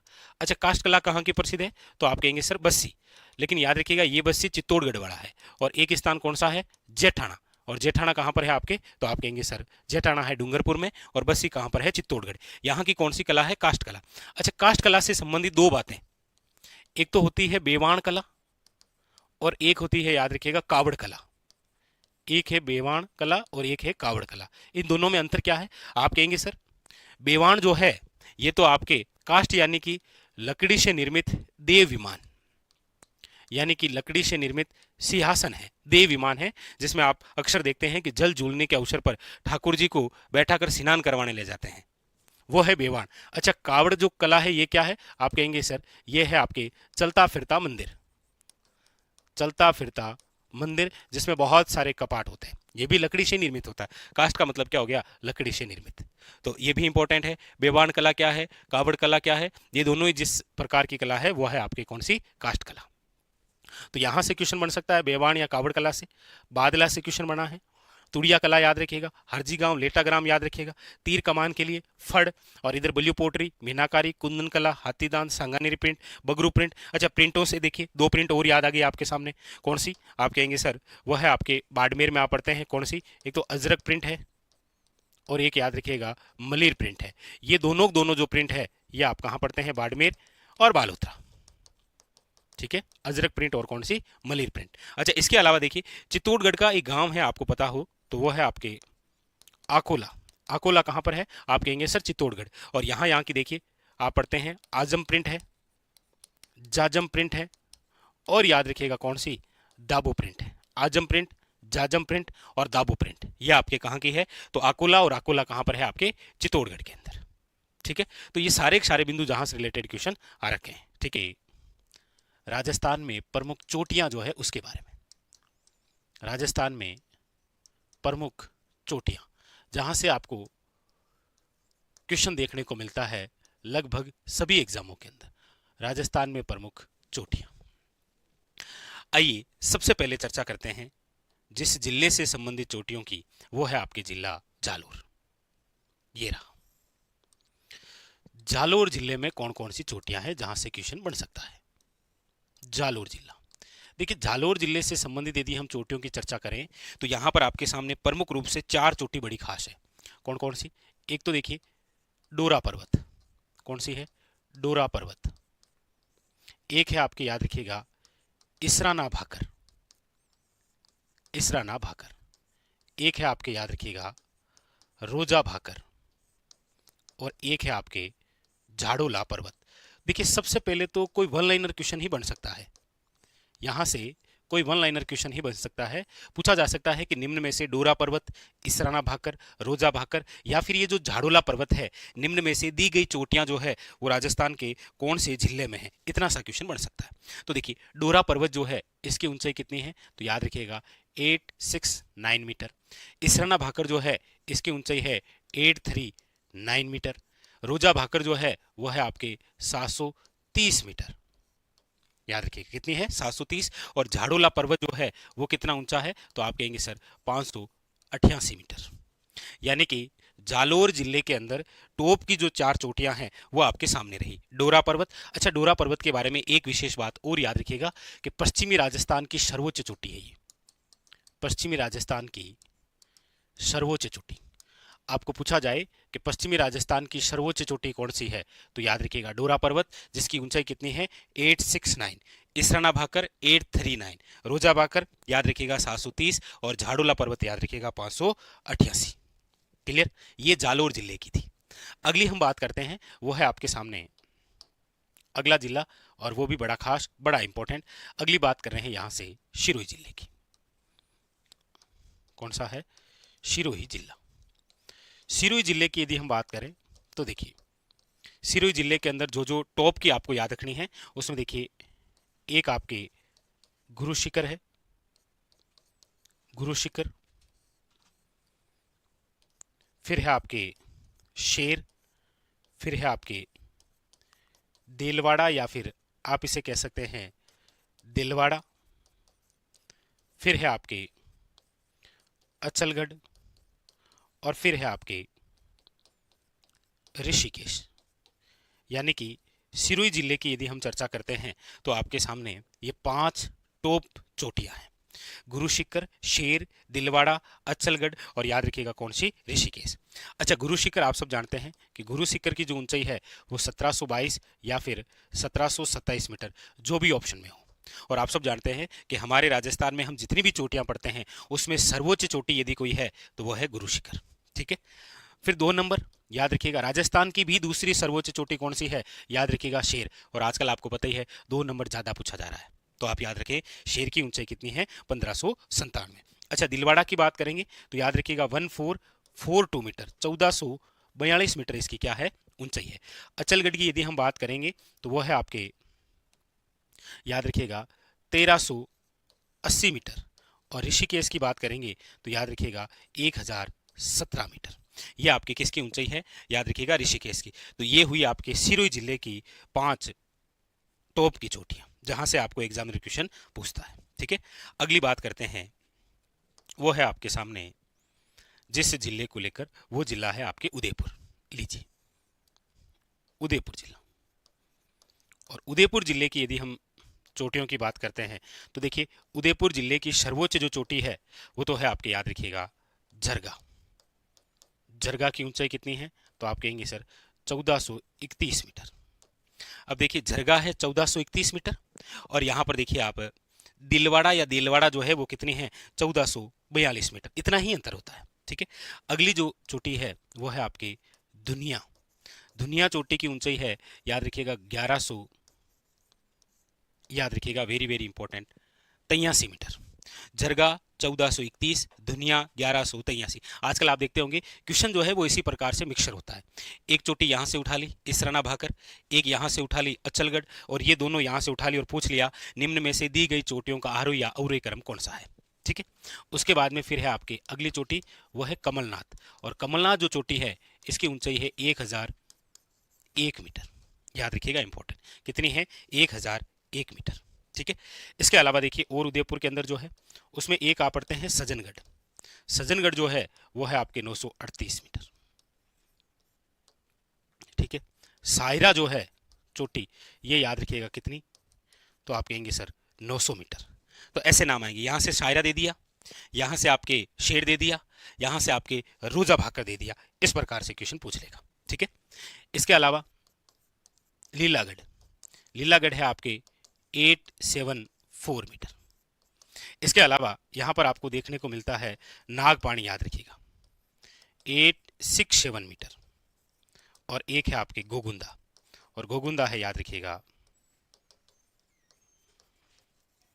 वेरी वेरी इंपॉर्टेंट 800, आपकी कितनी, तो 40 मीटर।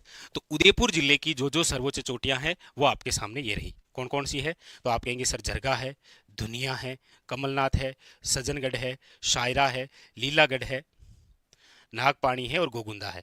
तो उदयपुर जिले की, सिरोही जिले की और जालोर जिले की, इनको मिक्स करके 4 चोटियों के नाम दे देगा और आपको पूछ लेगा कि निम्न में से दी गई चोटियों को आरोही या फिर अवरोही क्रम में जमाइए। एक तो ये क्वेश्चन, दूसरा इनमें से कोई वन लाइनर नाम देकर आपको पूछ लेगा कि निम्न में से सायरा चोटी की ऊंचाई कितनी है। इस प्रकार से आपके सामने कोई क्वेश्चन बढ़ सकता है। ठीक है, आगे बढ़ते हैं, अगले जिस जिले की बात करते हैं, एक हम चोटी यहां से लिख लेते हैं, कहां से, वो है आपके राजसमंद से। राजसमंद में जो चोटी है वो है आपके कुंभलगढ़।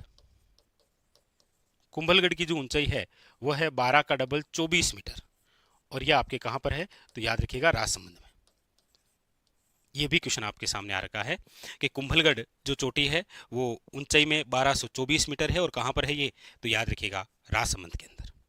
ठीक है, आगे आगे बढ़ते हैं इसी क्रम में, तो आ जाते हैं आपके सामने यहां पर अजमेर।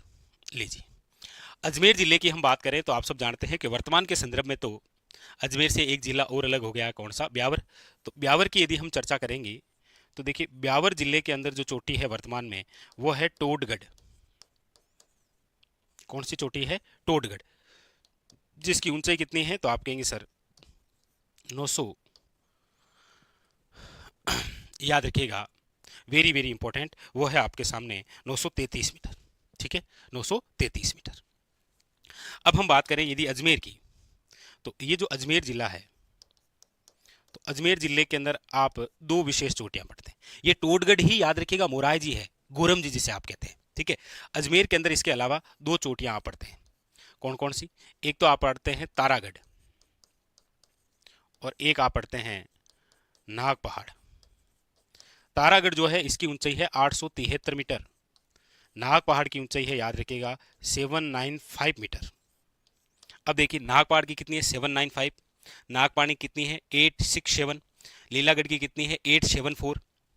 और इधर से याद रखिएगा रोजा भाकर देखिए कितना है? 730। इसरना भाकर कितना है? 839। Very very important. ठीक है, चलिए आगे। इसके अलावा अगली जो बात है वो है आपके यहां से कर लेते हैं झालावाड़ से। झालावाड़ जो जिला है, इस झालावाड़ जिले की जो चोटी है वो है, याद रखिएगा, चांदखेड़ी। और चांदखेड़ी चोटी की जो ऊंचाई है वो है 517 मीटर। दक्षिण पूर्वी पठारी प्रदेश की सर्वोच्च चोटी है, कौन सी? चांदखेड़ी। ठीक है, बूंदी जिले की सर्वोच्च चोटी की हम चर्चा करते हैं तो वो तो आता है आपके कौन सा? तो आप कहेंगे सर बूंदी जिले की सर्वोच्च चोटी है वो है संतूर। कौन सी है? संतूर, जिसकी ऊंचाई है 353 मीटर। ठीक है, अगर हम चर्चा करें 12 जिले की, तो 12 जिला जो है, कौन सा? 12 जिला। 12 जिले की सर्वोच्च चोटी है उसका नाम है, याद रखिएगा, काबा। और काबा की ऊंचाई है 456 मीटर। यानी कि हाड़ौती के अंदर आपको तीन चोटियां याद रखनी है। चांदखेड़ी, एक है आपके कौन सी? याद रखिएगा संतूर, और एक याद रखिएगा आपके कौन सी? वेरी वेरी इंपॉर्टेंट, काबा। कौन सी है? काबा। ठीक, अब इसके अलावा हम चर्चा करते हैं राजधानी की, यानी कि जयपुर। जयपुर की यदि हम चर्चा करें तो देखिए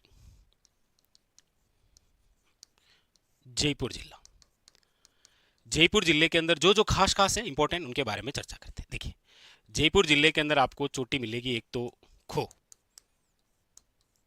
वो है 920 मीटर। देखिए 900 वाली, देखिए खो है 920, टोडगढ़ है 933, सायरा है 900, सज्जनगढ़ है 938, या कहीं पर 934 मिलता है लेकिन 938। और इधर से हम देखेंगे तो यहां पर 900 वाली नहीं है, यहां पर डायरेक्ट 869 वाली है। ठीक है, उसके अलावा देखिए बरवाड़ा, बरवाड़ा है आपके 786। बाबाई, बाबाई है आपके, याद रखिएगा, 780। तो अब 700 वाली लाइन में देखिए ये 786, नागपाड़ 795, और इधर से देखेंगे तो नहीं, और ये रही 700 वाली रोजा भाकर, याद रखिएगा कितनी है? तो आप कहेंगे सर 730। ठीक है, उसके बाद में फिर है जयगढ़। जयगढ़ की बात करते हैं तो 648 मीटर। अब देखिए यहां से ध्यान दीजिएगा, यहां पर एक यूनिक प्रकार का क्वेश्चन बनता है आपके लिए। जैसे जयगढ़ एक किला भी है, तो जयगढ़ चोटी 648, 648 मीटर। ठीक है, एक तो जयगढ़, जयगढ़ और एक आपके तारागढ़, दो, ये किलों के नाम से ही और चोटियां भी। तो जयगढ़, तारागढ़, और इधर से आप देखेंगे तो कुंभलगढ़। ठीक है, उधर से कुंभलगढ़ हो गया, इधर से कोई नहीं। तो इन किलों के नाम देकर भाई जयगढ़ चोटी आपके सामने, तारागढ़ चोटी आपके सामने, गोगुंदा और आपके सामने कुंभलगढ़, ये चार नाम देकर पूछ लेगा कि निम्न में से दी गई चोटियों को आरोही या फिर अवरोही क्रम के अंदर जमाइए। ठीक है, और एक लिख लीजिएगा आप नाहरगढ़। इसी में नाहरगढ़ जो है वो है आपके 599 मीटर।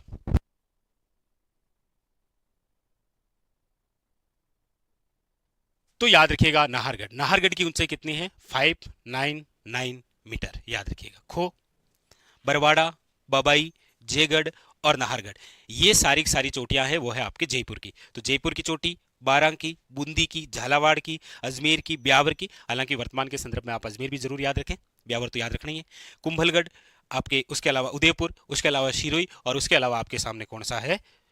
जालोर, याद रखिएगा। ठीक है, अब हम आगे चलते हैं और चर्चा करते हैं आपके सामने सबसे इंपॉर्टेंट, यानी कि अलवर। अलवर के अंदर भी बहुत सारी चोटियां आपको देखने को मिलती हैं। अलवर, अलवर जिला, जालोर, इन चार चोटियों को विशेष तौर पर ध्यान रखना है, और खासकर डोरा पर्वत की खास बात कौन सी, कि पश्चिमी राजस्थान की सर्वोच्च चोटी। अच्छा, राजस्थान की सर्वोच्च चोटी कौन सी है, याद रखिएगा गुरु शिखर। राजस्थान की दूसरी सर्वोच्च चोटी कौन सी है, याद रखना है आपको, वो है शेर। कौन सी है, वो है आपके सामने, याद रखिएगा, वेरी वेरी इंपॉर्टेंट, शेर।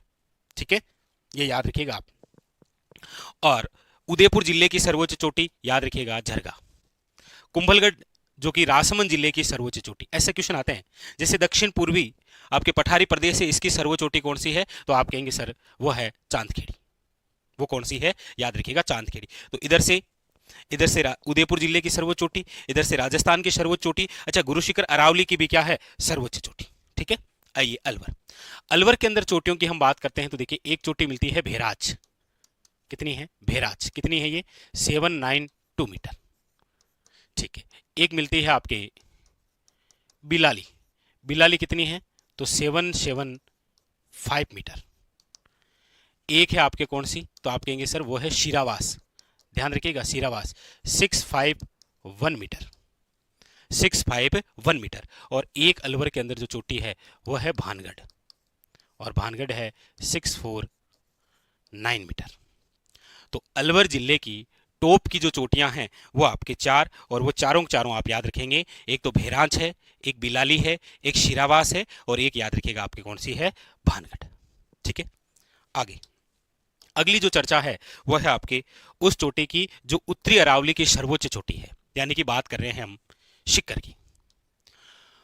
क्योंकि यहां पर जो चोटी है वो है आपके रघुनाथगढ़, और रघुनाथगढ़ जो चोटी है इसकी जो ऊंचाई है वो है आपके 1055 मीटर, और 1055 मीटर रघुनाथगढ़, याद रखिएगा, उत्तरी अरावली की सर्वोच्च चोटी है।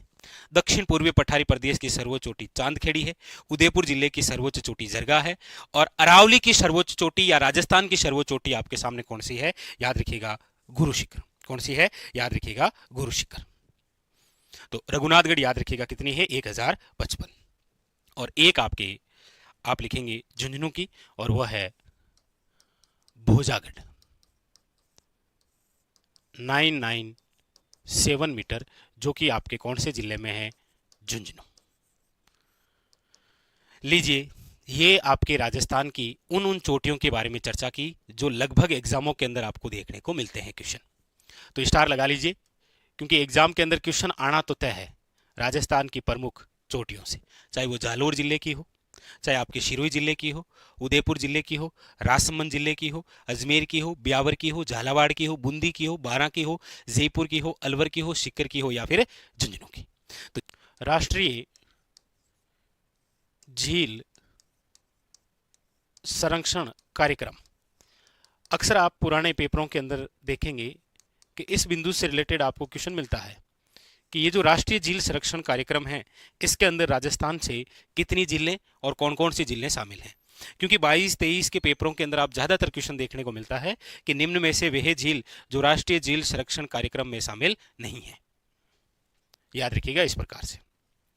ठीक है, यानी कि NLCP, national lake conservation project. ठीक है, अच्छा, ये जो राष्ट्रीय झील संरक्षण कार्यक्रम है, आप कहेंगे सर इसका उद्देश्य क्या है।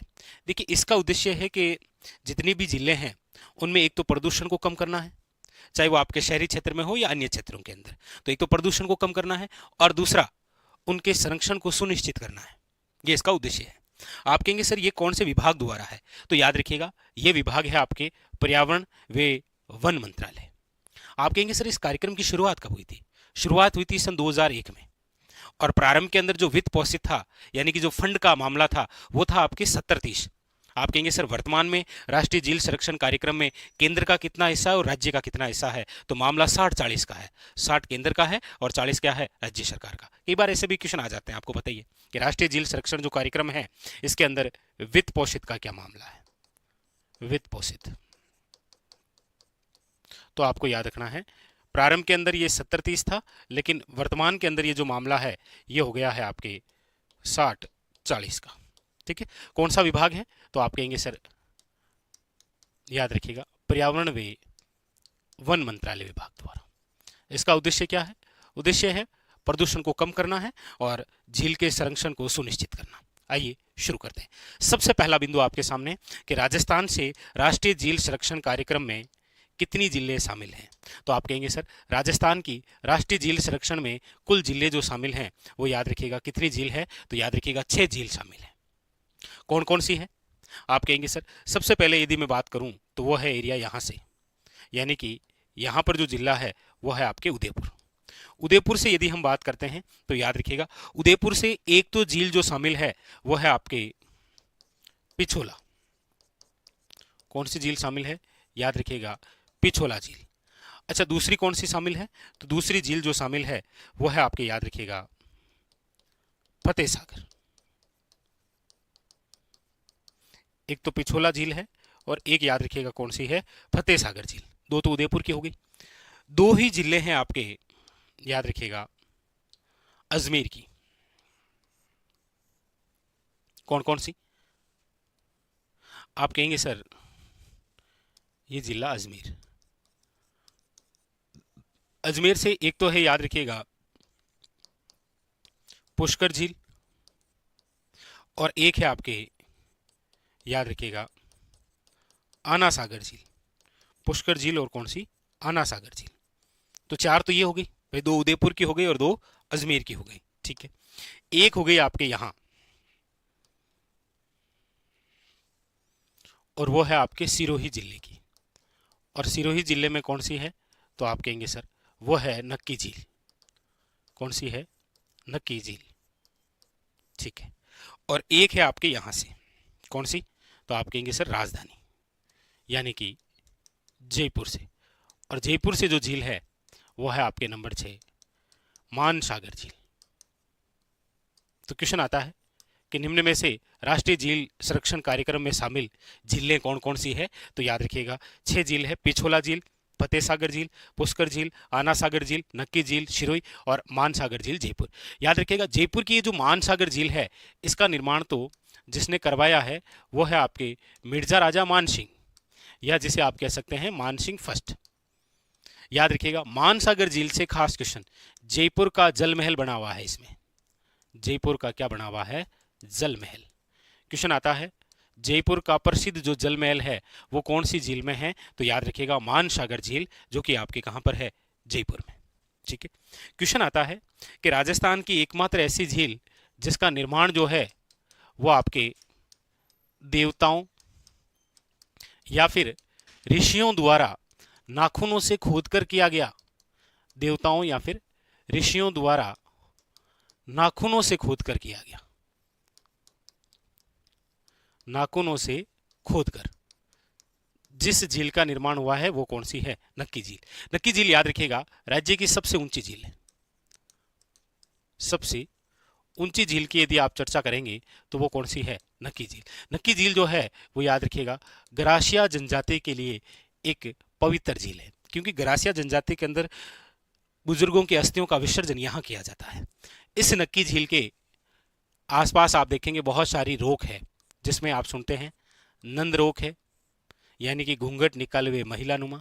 एक आपके टोड रोक है, मेंढक नुमा। एक आपके नंदी रोक है, बेल आकृति। तो क्वेश्चन काफी बार ये भी आ जाता है कि ये रोक जो है ये कौन सी झील के किनारे है? तो याद रखिएगा नक्की झील, जो कि आपके कहां पर है? सिरोही में। जयपुर की जो मानसागर झील है इससे रिलेटेड क्वेश्चन आ जाएगा, जयपुर का जल महल कौन सी झील में बना हुआ है? आप कहेंगे सर मानसागर झील में। ठीक है, आगे अब देखिए बात उदयपुर की हम 2 जिलों की कर रहे हैं कि 2 जिले हैं जिनको शामिल किया गया है केंद्रीय झील संरक्षण में या राष्ट्रीय झील संरक्षण में। एक पिछोला है और एक कौन सी है? फतेह सागर। देखिए पिछोला झील जो है इसका निर्माण जो है वो राणा लाखा के समय हुआ है। याद रखिएगा राणा लाखा के समय एक पिंछू नामक जो चिड़ीमार बंजारा है उस बंजारे द्वारा अपने बेल की याद में, याद रखिएगा किसकी याद में? बेल की याद में इस झील का निर्माण किया गया। पिछोला झील जो है याद रखिएगा इसके अंदर एक तो बना हुआ है जग मंदिर और एक बना हुआ है जग निवास महल। याद रखिएगा उदयपुर की सबसे सुंदर झील है कौन सी? पिछोला झील। और ये राजस्थान की वे झील है जहां पर सर्वप्रथम, याद रखिएगा सर्वप्रथम सौर ऊर्जा संचालित नाव चलाई गई। राजस्थान में सर्वप्रथम सौर ऊर्जा संचालित जो नाव है वो आपके कहाँ चली गई, पिछोला झील, जो कि कहाँ पर है, उदयपुर के अंदर। फतेह सागर झील, देखिए ये जो फतेह सागर झील है ना, इस फतेह सागर झील के निर्माण के बारे में यदि आप बात करेंगे तो देखिए निर्माण प्रारंभ में जो है वो तो करवाया है आपके किसने, तो याद रखिएगा महाराणा जयसिंह ने। लेकिन इसका जो पुनर्निर्माण है, पुनर्निर्माण जो है या फिर पुण्य निर्माण जिसे आप कहते हैं, ये जिसने करवाया है वो है आपके महाराणा फतेह सिंह ने। याद रखिएगा किसने करवाया है, महाराणा फतेह सिंह ने। अच्छा, महाराणा फतेह सिंह ने जब इसका पुनर्निर्माण करवाया तब इसका उद्घाटन जो है वो करवाया था, याद रखिएगा किससे, ड्यूक ऑफ कन्नौज। किससे करवाया था, ड्यूक ऑफ कन्नौज से। इसीलिए आप पढ़ते हैं कि ये जो फतेह सागर झील है ना, इसे आप पढ़ते हैं देबाली तालाब। पूछा जाता है राजस्थान के अंदर किस झील को, देबाली तालाब, या फिर इसे ही कहा गया है, याद रखिएगा, कन्नौट बांध। कन्नौट बांध किसे कहते हैं, देबाली तालाब किसे कहते हैं, याद रखिएगा, बहुत ज्यादा इंपॉर्टेंट, किसे कहा गया है, ये है आपके फतेह सागर झील। तो फतेह सागर झील और पिछोला झील ये दोनों ही आपके उदयपुर जिले की वे जिले हैं जिनको किसमें शामिल किया गया है, राष्ट्रीय झील संरक्षण कार्यक्रम में। बहुत ही इंपॉर्टेंट। अगली बात करते हैं अजमेर, और अजमेर के अंदर आप देख पा रहे हैं कि अजमेर की जिन दो जिलों को शामिल किया गया है उसमें एक तो पुष्कर झील है और एक कौन सी है, आना सागर झील। अच्छा, पुष्कर झील के बारे में आप सब जानते हैं कि इसका जो निर्माण है वो कुछ तो कहते हैं कि पुष्करनाथ जो ब्राह्मण हैं उनके द्वारा किया गया, कुछ कहते हैं कि ब्रह्मा जी द्वारा किया गया, और कुछ जानकारी मिलती है कि ये एक जो है ये आपके ज्वालामुखी से निर्मित है। किसे, ज्वालामुखी से निर्मित है, और ये एक काल डेरा का एग्जाम्पल है। क्योंकि पुष्कर झील जो है, याद रखिएगा, हमारे राजस्थान में सबसे प्राचीन, सबसे पवित्र, सबसे प्रदूषित, सबसे प्राचीन है, सबसे पवित्र है, और सबसे क्या है, प्रदूषित झील है। कौन सी, पुष्कर झील, याद रखिएगा। और ये जो पुष्कर झील है यहाँ पर याद रखिएगा 52 घाट बने हैं, इसीलिए 52 घाटा झील के नाम से भी आप इसे जानते हैं। पुष्कर, पुष्कर जो है याद रखिएगा वे झील है जो किसके लिए प्रसिद्ध है, दीपदान के लिए। याद रखिएगा किसके लिए प्रसिद्ध है, दीपदान होता है यहाँ पर पुष्कर। पुष्कर के अंदर मेला आप सब जानते हैं कार्तिक पूर्णिमा को भरता है। लेकिन आपके लिए क्वेश्चन है कि पुष्कर जो मेला है वो कौन से माह में आयोजित होता है, और ये माह आपके सामने ऑप्शन में ये रहे। ऑप्शन नंबर 1 है सितंबर, ऑप्शन नंबर बी है अक्टूबर, ऑप्शन नंबर सी है नवंबर, ऑप्शन नंबर डी है दिसंबर। कि पुष्कर मेला कार्तिक पूर्णिमा को आयोजित होता है, नो डाउट, लेकिन क्वेश्चन आ जाएगा कि पुष्कर मेला भरता है, ऑप्शन में है सितंबर, अक्टूबर, नवंबर और दिसंबर। इनमें से कौन सा है, आपको जवाब देना। तो एक तो अजमेर की पुष्कर झील जो है वो आपके राष्ट्रीय झील संरक्षण कार्यक्रम में शामिल है, और एक कौन सी है, आना सागर झील। आना सागर झील आप सब जानते हैं, इस झील का जो निर्माण है वो आपके अरुणराज चौहान ने करवाया था, क्योंकि इनके समय तुर्कों के आक्रमण हुए थे, अजमेर की जो भूमि है वो अपवित्र हो गई थी, रक्त रंजित हो गई थी, तो उसको साफ करवाने के लिए अरुणराज द्वारा जिस झील का निर्माण करवाया गया वो आना सागर झील है, जहां पर एक पार्क बना हुआ है, कौन सा, याद रखिएगा, दौलते बाग। दौलते बाग जिसे आप वर्तमान के अंदर कहते हैं सुभाष उद्यान, यहीं पर याद रखिएगा ये दौलते बाग या सुभाष उद्यान जो है ये जहांगीर द्वारा बनवाया गया था, और यहीं पर बारेदरी का जो निर्माण है वो करवाया था आपके शाहजहां ने। किसने करवाया था, शाहजहां ने। ठीक है, तो ये जो चर्चा है आपके सामने किससे संबंधित रही, ये जो चर्चा है ये रही आपके राष्ट्रीय झील संरक्षण कार्यक्रम। वो रहेंगे आपके सामने राजस्थान में जो अनुसंधान केंद्र है उससे संबंधित, यानी कि राजस्थान के अंदर प्रमुख जो केंद्र है और प्रमुख जो आपके संस्थाएं हैं उनसे रिलेटेड क्या है कि एग्जामिनर जो है वो कई बार क्वेश्चन पूछता है। लेकिन यहाँ पर जिन केंद्र और संस्थाओं की बात करेंगे वो केवल आपके राजस्थान की जियोग्राफी से ही रिलेटेड होगा। ठीक है, कल्चर की जो अनुसंधान केंद्र है या और जो संस्थाएं हैं उनके बारे में अलग से एक वीडियो आएगा। यहाँ पर हम फिलहाल चर्चा करेंगे राजस्थान भूगोल से संबंधित आप केंद्र और जो संस्थाएं पढ़ते हैं उसके बारे में। लीजिए शुरू करते हैं। सबसे पहले चर्चा करते हैं हम राजस्थान के जिस जिले को लेकर, वो जिला है आपके बीकानेर, और बीकानेर से संबंधित जो अनुसंधान केंद्र और संस्थाएं हैं जो ज्यादातर एग्जाम के अंदर आए हैं उनमें नंबर 1 इसमें एक तो आता है, आपके पूछा जाता है अक्सर, वो है जब बीकानेर की बात हो रही है तो बीकानेर के अंदर एक तो आपको बिंदु याद रखना होता है केंद्रीय शुष्क बागवानी संस्थान, एक तो आपके सामने ये पूछा जाता है। कि राजस्थान में केंद्रीय शुष्क बागवानी जो संस्थान है वो निम्न में से कहां पर है? तो आपको बताना है बीकानेर। अच्छा, कई बार बीकानेर में भी पूछ लिया जाता है कि बीकानेर जिले में केंद्रीय शुष्क बागवानी जो संस्थान है वो कहां पर है? तो याद रखिएगा वो है आपके बिछवाल, बीकानेर। ठीक है। दूसरी संस्था इंपॉर्टेंट और वो है आपके, याद रखिएगा, खजूरवे बेर अनुसंधान संस्थान। ये भी क्वेश्चन आ रखा है कि हमारे राजस्थान के अंदर खजूरवे बेर जो अनुसंधान संस्थान है वो आपके कौन से जिले में है? तो भी याद रखिएगा बीकानेर। ठीक है। तीसरा बिंदु है आपके सामने, याद रखिएगा, वो है केंद्रीय ऊंट या फिर कई बार नाम आ जाता है केंद्रीय उष्ट अनुसंधान संस्थान। एक ही बात है, याद रखिए, केंद्रीय ऊंट या फिर उष्ट अनुसंधान संस्थान। और ये कहां पर है? तो आप कहेंगे सर ये है आपके बीकानेर में, लेकिन बीकानेर में कहां? तो याद रखिएगा जोहड़बीड़। अब आप कोई भी पुराने पेपर देखेंगे तो बीकानेर से इन तीनों संस्थाओं से रिलेटेड क्वेश्चन आपको देखने को मिलेगा, चाहे वो आपके केंद्रीय शुष्क बागवानी संस्थान हो, खजूर व बेर अनुसंधान संस्थान हो, या फिर केंद्रीय ऊंट या फिर उष्ट अनुसंधान संस्थान हो। यह आपको पूछा जाता है बीकानेर से संबंधित। ठीक है, आगे तो तीनों याद हो गए आपको, कई बार एग्जाम ने क्वेश्चन पूछ रखे हैं। ठीक है, अब बीकानेर के बाद में हम चर्चा करते हैं उस जिले की जहां से संबंधित दो बहुत ज्यादा इंपॉर्टेंट संस्थाएं और काफी बार एग्जाम ने पूछ रखा है।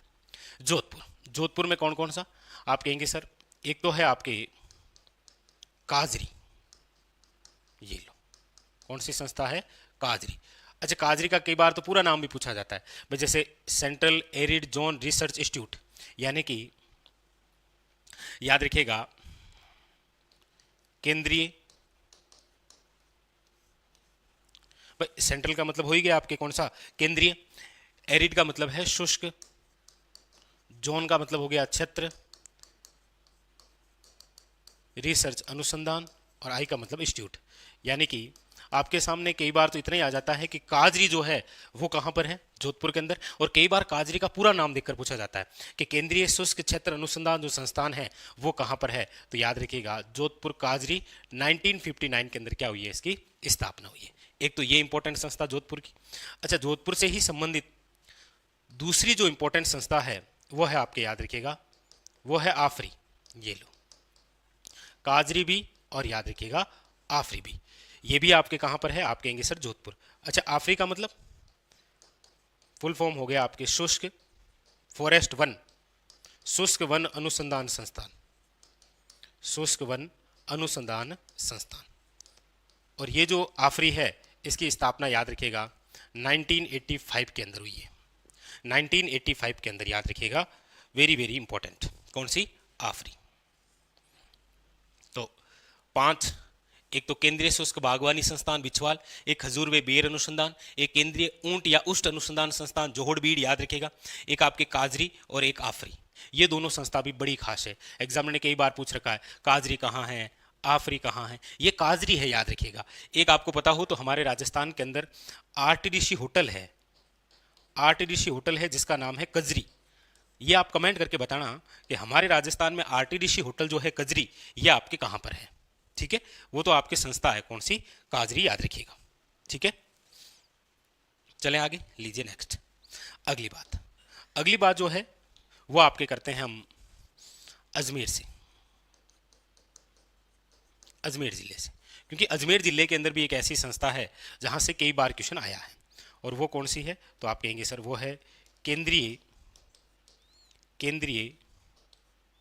बीजीए, केंद्रीय बीजीए मसाला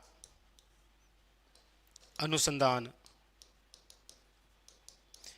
केंद्रीय बीजीए मसाला अनुसंधान संस्थान। ये भी क्वेश्चन कई बार आया है। तो आप सब जानते हैं कि ये जो संस्थान है ये आपके कहां पर है? तो आप कहेंगे सर तबीजी अजमेर। लेकिन ध्यान रखिएगा, एक बार ये क्वेश्चन गांव से रिलेटेड पूछ लिया गया कि तबीजी के कौन से गांव में है ये? कौन सा? केंद्रीय बीजीए मसाला जो अनुसंधान संस्थान या केंद्र जो है ये तबीजी अजमेर में है, लेकिन कौन से गांव में है? उस गांव का नाम ऑप्शन में था, याद रखिएगा, वो है आपके डुमाड़ा। बहुत ज्यादा इंपॉर्टेंट, याद रखिएगा। केंद्रीय बीजीय मसाला जो अनुसंधान केंद्र है वो आपके कहां पर है? आप कहेंगे सर तबीजी अजमेर में है, लेकिन पूछा ये भी गया है तबीजी अजमेर में कहां पर है, तो याद रखिएगा कौन सा गांव है? डुमाड़ा जो गांव है वहां पर है ये आपको पूछ रखा है। केंद्रीय बीजीय मसाला अनुसंधान केंद्र या संस्थान, ठीक है, वेरी वेरी इंपॉर्टेंट। बात ये भी क्लियर हुई। चलिए आगे, अब हम जो अगली बात करेंगे वो करेंगे आपके यहां से, क्योंकि अगला जो केंद्र है वो है आपके सामने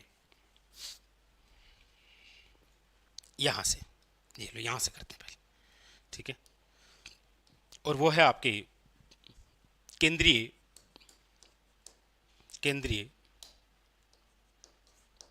केंद्रीय भेड़ व ऊन अनुसंधान केंद्र। ये भी एग्जामिनर ने कई बार पूछ रखा है। केंद्रीय भेड़ व, याद रखिएगा, ऊन अनुसंधान संस्थान।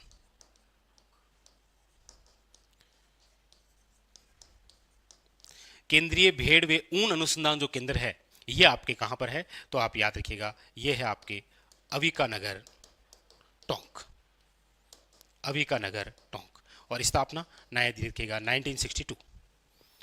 केंद्रीय भेड़ व ऊन अनुसंधान केंद्र आपको पूछा जाए कहां पर है, तो याद रखिएगा अविका नगर टोंक। कई बार पूछा जाता है कि अविका कवच योजना का संबंध किससे है? भेड़ पालकों से, याद रखिएगा। नेक्स्ट, अगली जो संस्था है वो भी बड़ी खास है, और वो है आपके यहां से, राजधानी से ले लें, ये लो, वो है आपके नंबर 8, राजस्थान